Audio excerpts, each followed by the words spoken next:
আমরা সবাই জানি যে ব্যাকুলতা না হলে ঈশ্বরকে পাওয়া যায় না, কিন্তু এখন প্রশ্ন হলো ঠিক কিরকম ব্যাকুলতা হলে ঈশ্বরকে পাওয়া যায়। তো এই বিষয়টি ঠাকুর শ্রী রামকৃষ্ণদেব খুব সুন্দর করে, খুব সুন্দর একটি গল্পের মাধ্যমে বুঝিয়ে দিচ্ছেন। সালটা 1884, ডিসেম্বর মাসের 14 তারিখ। ঠাকুর স্টার থিয়েটারে এসেছেন থিয়েটার দেখতে।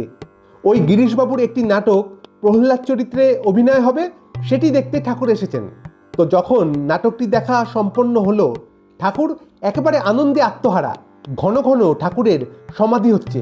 তো শেষে গিরিশবাবু ঠাকুরকে নিয়ে গিরিশবাবু যে ঘরে বসতেন সেই ঘরে নিয়ে গেলেন। তো ওই ঘরে বসেই ঠাকুর কিরকম ব্যাকুলতার দরকার সেটি বুঝিয়ে দিচ্ছেন। একটি গল্প বললেন ঠাকুর। ঠাকুর বলছেন, একবার একটি শিষ্য তার গুরুদেবকে জিজ্ঞাসা করলেন এই প্রশ্নটি, যে গুরুদেব, কিরকম ব্যাকুলতা হলে ঈশ্বরকে পাওয়া যায়? তখন গুরুদেবটি খানিকক্ষণ চুপ করে বলছেন শিষ্যটিকে, তুমি আমার সাথে এক জায়গায় চলো। তো শিষ্যটি বলছেন, কোথায় যাব? এবং এখানে বলে রাখি, এই শিষ্যটি গুরুদেবকে খুব ভালোবাসতেন, শ্রদ্ধা করতেন, মানে গুরুদেব অন্ত প্রাণ। তো তখন গুরুদেব বলছেন, চলোই না, দেখতেই পাবে।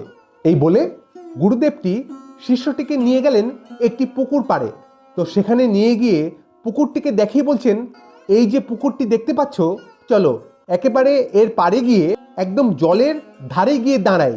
তো দুজনে সেরকমই করলেন, একেবারে জলের ধারে গিয়ে দাঁড়ালেন। এইবার গুরুদেবটি বলছেন, তুমি হাঁটু গেড়ে বসে জলের উপর মুখটি বাড়িয়ে বসো। তো শিষ্যটিও কথা না বাড়িয়ে সেটি করলেন।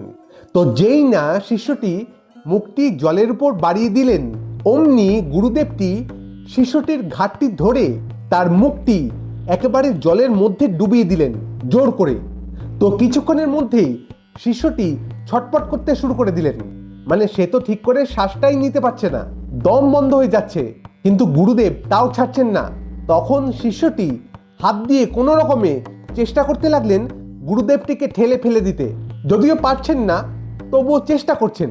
তো কিছুক্ষণ পর গুরুদেবটি শিষ্যটিকে জল থেকে তুললেন এবং তখন শিষ্যটি হাঁপিয়ে গিয়ে বলছেন, এইটি কি করলেন গুরুদেব, এর মানে কি? তখন গুরুদেবটি বলছেন, সে তুমি জানতে পারবে, তার আগে তুমি আমাকে বলো তো, যখন তোমাকে আমি জলের মধ্যে মুখটি ডুবিয়ে রেখেছিলাম তখন তোমার কি বোধ হচ্ছিল? তখন শিষ্যটি বললেন, প্রাণ আটুপাটু করছিল, যেন প্রাণ যায়। তখন গুরুদেব মুচকি হেসে বলছেন, ঠিক এইরূপ প্রাণ যখন আটুপাটু করবে, তাকে পাওয়ার জন্য মনটি এইরূপ ব্যাকুল হয়ে উঠবে, তখনই জানবে ঈশ্বরকে পাওয়া যাবে। মানে যে শিষ্য গুরুদেবকে এত শ্রদ্ধা করতেন, সেই একটু আগে অক্সিজেনের জন্য এতটাই ব্যাকুল হয়ে উঠেছিল যে সেই গুরুদেবকেই হাত দিয়ে ঠেলে ফেলে দিতেও দ্বিধাবোধ করছিলেন না, চেষ্টা করছিলেন।